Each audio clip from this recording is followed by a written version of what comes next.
You're sitting at the laundromat on East Riverside watching your clothes spin behind the dryer glass because there's nothing else to do for another 20 minutes when a video grabs your thumb mid-scroll. It's an old clip of Charlie Munger talking to a packed room of investors, saying the first $100,000 is brutal, but you have to grind through it. You almost laugh. Then, out of pure habit, you check your bank balance. $340.12. 2 days until payday. The dryer keeps spinning. You don't move. You just sit there, phone in your palm, running numbers you never asked to run, trying to measure how far that six-figure milestone actually is from where you're currently parked. Living check to check at 27. The grocery bags from H-E-B are still sitting in your trunk when you pull into your spot at the East Riverside complex, and you linger there another minute before heading inside because going in means unpacking, and unpacking means facing your kitchen table. And your kitchen table still has your laptop open to the pay stub you were staring at over lunch. $61,000 a year sounded impressive when they offered it. It still looks fine on paper. Then rent swallows $1,650 of it before the 15th hits. Then the Roth 401k.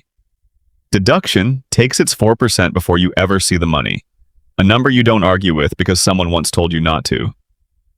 Then the automatic transfer to your brokerage account pulls its $200 on the first, the same transfer you set up 8 months back and haven't glanced at since, because looking at it just means watching it crawl. Inside, you drop the bags on the counter and pull the laptop open again anyway. You don't need to. You already know the number waiting there.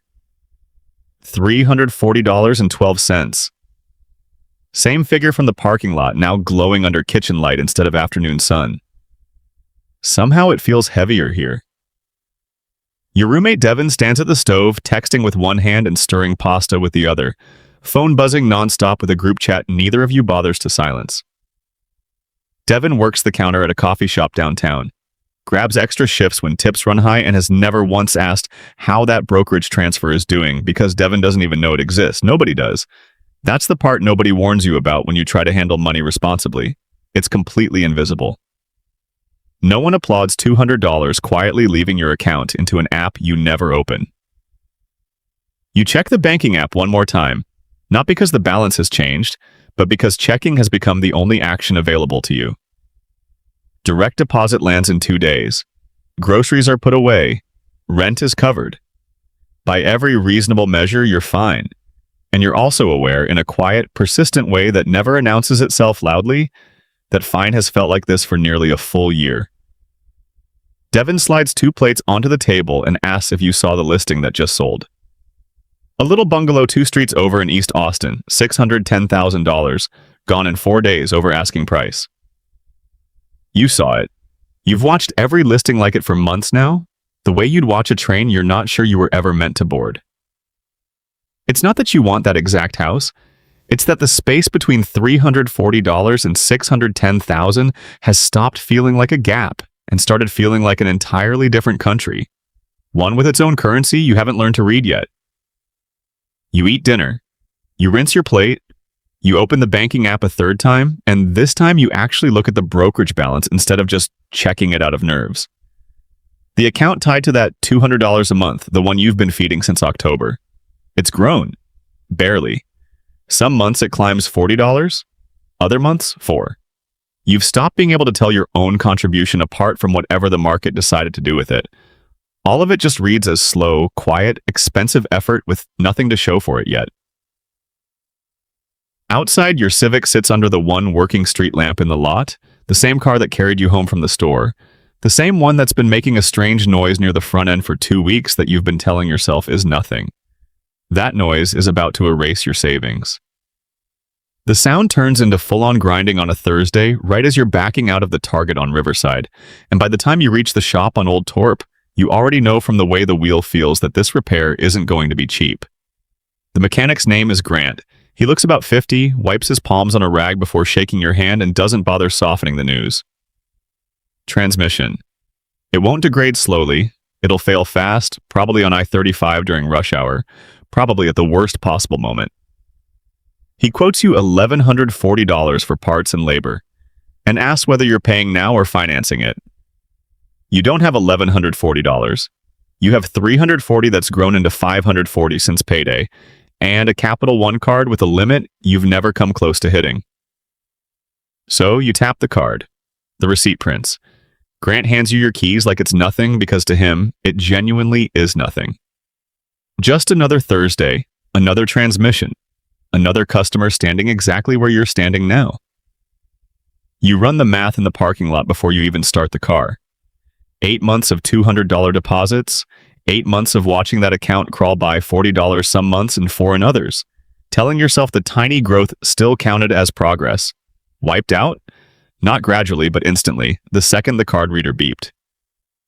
This is the part nobody explains when they tell you to start investing young. In the beginning, your own contributions are doing nearly all the heavy lifting. The market isn't rescuing you yet. $40 of growth on a $1,600 balance isn't compounding. It's rounding error. Right now, you're the entire engine, and Grant's invoice just proved how easily that engine can stall. One repair, one bad Thursday, 8 months gone in under 60 seconds, and it doesn't end at the invoice. That $1,140 is now sitting on a card that, like most cards this year, carries an interest rate north of 22%, meaning if it isn't paid off by the due date, that repair keeps billing you long after Grant's forgotten your face. You already know you won't clear it in a single cycle. You do the interest math anyway, standing in that old Torp parking lot, and it makes the whole day feel heavier than an $1,100 bill should. You drive home with the transmission fixed and your account gutted, and you tell absolutely no one. Not Devin, not your parents, nobody. What would you even say? That you did everything right for 8 months and one Thursday clawed it all back? Nobody posts about the year their savings sat at zero. They post about the years it didn't. That night, you're back on your phone, scrolling on autopilot, when a coworker's story stops your thumb. Not because it's dramatic, but because it's the opposite. A photo from a downtown patio, a round of drinks, someone's brand new handbag catching the light in the corner of frame. You don't even know whose bag it is. You just know it looks like the version of Thursday you didn't get to have. You flip the phone face down on the counter, your balance is back near zero, your car runs clean now. No more grinding, no more sound to lie to yourself about. Rent is due in 9 days. You'll restart the $200 transfer next month because what else is there to do? But tonight, for the first time since you set that transfer up, you let yourself wonder whether slow and steady is actually working or whether you're just going to keep doing this quietly forever while everyone around you looks like they've already cracked some code you haven't. The price of looking wealthy. 2 weekends after the transmission, you're at the Domain, not to buy anything, just killing time before a movie, and somehow you wander into the BMW showroom the way you'd wander into any air-conditioned building on a scorching Saturday. A salesman named Chad is already unlocking a 330 IM Sport in Portimao Blue for you, telling you to just sit in it, no pressure. You sit in it. It smells like nothing you've ever owned. Chad runs the numbers before you even ask. $47,700 out the door. 72 months, a monthly payment landing somewhere around $740 depending on your down payment. He says it the way you'd mention pocket change, the same casual tone Grant used for a transmission bill that had erased 8 months of your progress in a single swipe. You picture that payment sitting beside your rent, beside the $200 you're about to start sending to your brokerage account again. And for 1 full minute in a North Austin parking garage, you let yourself imagine driving away in it. You don't sign anything. You tell Chad you'll think it over, which you both understand means no. And you still leave with his business card tucked in your cup holder. That night, you're at a happy hour on Rainy Street for a coworker's engagement party. Colton from your team and his fiancée Bryn, who works in pharmaceutical sales and carries herself with the kind of financial ease you clock the moment she walks in. She's got a tan Birkin 30 hanging off her shoulder, the kind that never goes on sale and doesn't need to explain itself because everyone at the table already recognizes it. Someone asks about it. She laughs it off, says her mother found it for her, as if that explains the 5-figure bag currently resting on her elbow. You run the math without meaning to. That bag at resale is worth more than your entire brokerage account. Not close, not even in the same neighborhood. You're perched on a bar stool nursing a $9 beer, thinking about a transfer that grows by $40 in a good month. Nobody at that table is thinking about your $200. Nobody's supposed to. That's the strange math of the whole situation. The version of you that skips the BMW and keeps the Civic gets no applause. No bag people ask about. Nobody at a rainy street bar leaning in to say, good for you.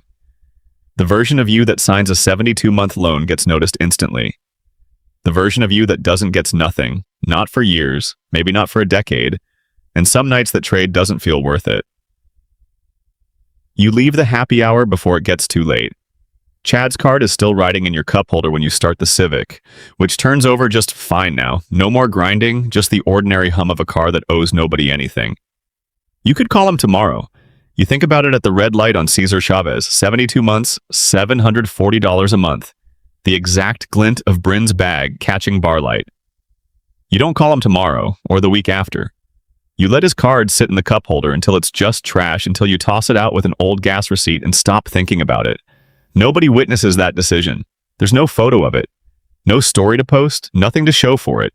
Just you in a parking garage choosing the option that doesn't photograph well. Driving home to keep sending $200 a month into an account that 3 years from now is going to look nothing like it does today. Crossing the $100,000 line. It's an ordinary Tuesday, and you're at your desk eating a sandwich you packed that morning, something you started doing without really deciding to somewhere in the last 3 years. An email lands from HR. Open enrollment starts Monday. Time to review your 401k elections. Normally you'd archive it without reading past the subject line. Today you actually open it. Then you open the brokerage app instead, mostly from habit, the same habit that once meant staring at $340.12, refusing to budge. This time you're not checking out of dread. You're not even sure what you're checking for, you just open it. $100,101. You read it twice. You set the sandwich down. 3 years ago, this account held $1,600, right before a transmission bill devoured most of it. Somewhere between then and now, you got promoted, marketing manager now, $68,500 a year, and your 401k contribution crept up to 6% without you consciously deciding it. That happens to be the exact number your employer matches at 50 cents on the dollar. You're nowhere near the $24,500 the IRS allows this year. You still haven't funded the Roth IRA you keep meaning to open, the $7,500 sitting unused like an empty room in a house you haven't furnished, and still $100,101. Here's the part that doesn't announce itself the way the total does. At 7%, roughly the return investors have historically earned by sitting through both the good years and the bad. $100,000 doesn't just sit there quietly.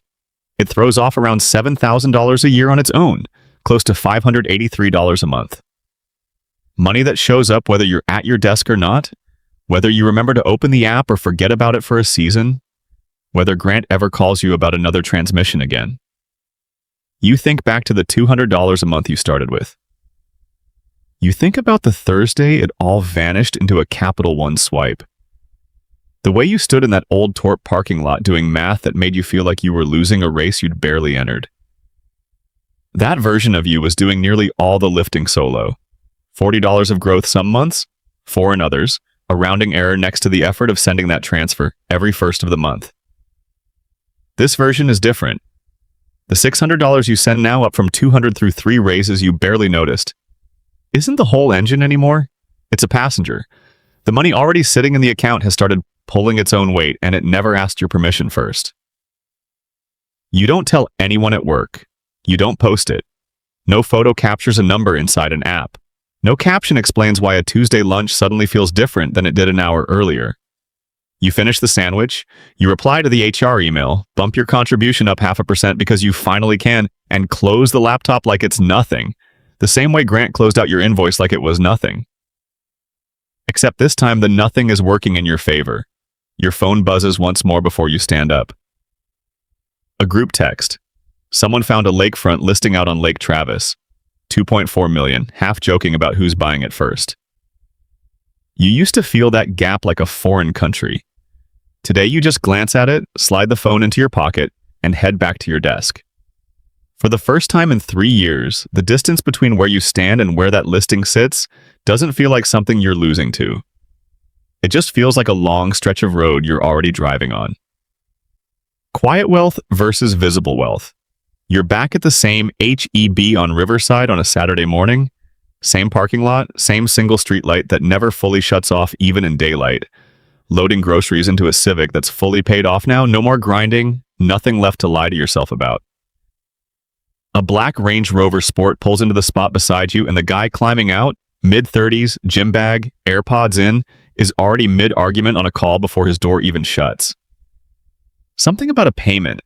Something about just give me until Friday. He never notices you. You notice him. You used to be the type to clock a car like that and instantly feel the gap. Today you just load your last bag and close the trunk. 2 weeks earlier, you'd walked past the Rolex boutique on South Congress on your way to dinner, and you stopped the way you always stop in front of that Date Just 41, the one with the blue dial that photographs better than anything else in the case.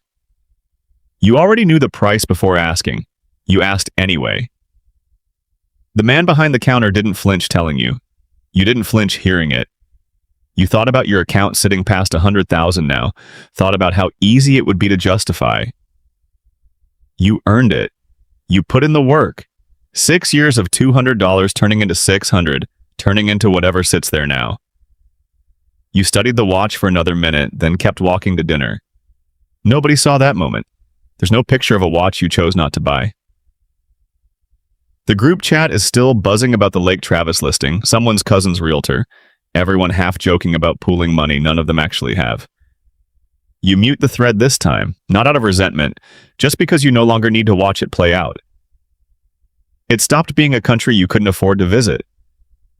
Now it's just a house, a nice one. Sure, not yours. Not yet. Maybe not ever, and for the first time that fact doesn't sit in your chest like a verdict. At work on Monday, Whitney from the agency's biggest account corners you before your coffee's even finished brewing. She wants you on a project everyone already knows is a disaster, a client who blows through deadlines and burns out whoever gets assigned. The kind of assignment people accept because saying no feels too risky. 3 years ago, you'd have said yes before she finished her sentence because back then turning down anything felt like a risk you couldn't afford. Now you have a number in an app that makes waiting feel possible. You tell her you'll pass, recommend someone else, and walk back to your desk like it cost you nothing because this time it truly didn't. That's the part nobody explains about crossing a threshold like $100,000. It doesn't buy the Range Rover, it doesn't buy the watch. What it buys is smaller and doesn't photograph at all. The ability to say no to a difficult client, to walk past a display case, to watch a group chat, drool over a lakefront listing without needing to keep pace. The guy in the Range Rover is still on his call when you pull out of the lot, still explaining himself to somebody about Friday.